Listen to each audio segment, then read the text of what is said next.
عبدالغفور غورزنګ صاحب ته بلنه ده چې راشي خپل ستاینلیک د افغان پالنې اکاډمۍ خپله دریمه غونډه ترسره کړه. د غونډې پایل د قرآن کریم په مبارک آیتونو سره وشوه او د ښه راغلاست وینا د ځوانانو شورا او افغان پالنې اکاډمۍ مشر ښاغلی ډاکټر سبحان الله مراد وکړه او ښه راغلاست ترڅنګ یې د غونډې ګډونوالو ته وویل چې د ژمنې سره سم د خپل ولس د بچیانو لپاره په کمو امکاناتو د تعلیم زمینه برابره کړي او دا لړۍ به دوام ولري. ښې پایلې به زموږ دغه لنډ پروګرامونه لنډمهاله پروګرامونه ولري. په افغان پالنه اکاډمۍ کې چې موږ تدریس کوو د لومړی به د لیک لوست نه راواخلم چې اساس لیک لوست دی، انګلیسي ده، ژورنالیزم دی او ساینسي مضامین دي. دا چې موږ له دې پروګرامونو سره سره لنډمهاله سیمینارونه لرو چې دیني دي، کلتوري دي، فرهنګي دي. د کامې ولسوالۍ د ولسوال معاون قاري صاحب شاکر حقاني ولسونو او ځوانانو ته ډاډ ورکړ چې د کامې ولسوالۍ شته دولتي ادارې په هره برخه کې د ځوانانو په خدمت کې دي او قانوني کارونو کې ملاتړ کوي.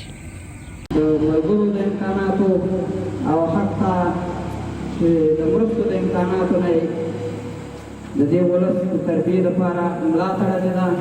د کامې ولسوالۍ د پوهنې امریت استازي ښاغلي شفیق بینوا د زده کړو په ارزښت مفصلې خبرې وکړې او همداراز زده کوونکو ته یې د زده کړو په برخه کې د هر قسم همکاري ډاډ ورکړ. وړاندې هم ده او مطلب یې دی دا چې علم په هر ځای کې باید سړی حاصل کړي. انسان ته چې اشرف المخلوقات ویل کېږي د اعزاز دغه اعزاز د علم په برکت ورکول شوی دی. دا اعزاز څخه نور مخلوقات لکه پیریان د دې څخه برخمن نه دي. د امنیه قومندان قاری صاحب صلاح الدین ایوبي د ولسونو د مشرانو څخه مننه وکړه چې تل د خپلو ځوانانو سره اوږه په اوږه او د تعلیم په برخه کې ترې ملاتړ کړې ده.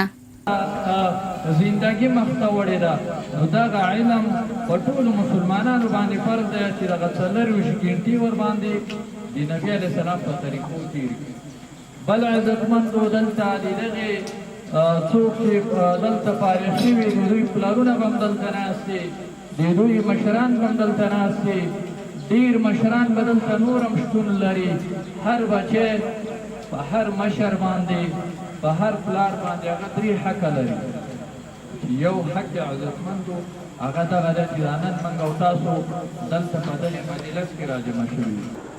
بله خبره کومه چې دوستانو افغان پالنې اکاډمي چې ده دا د هیڅ چا هم نه ده، د ټولې کامې ده.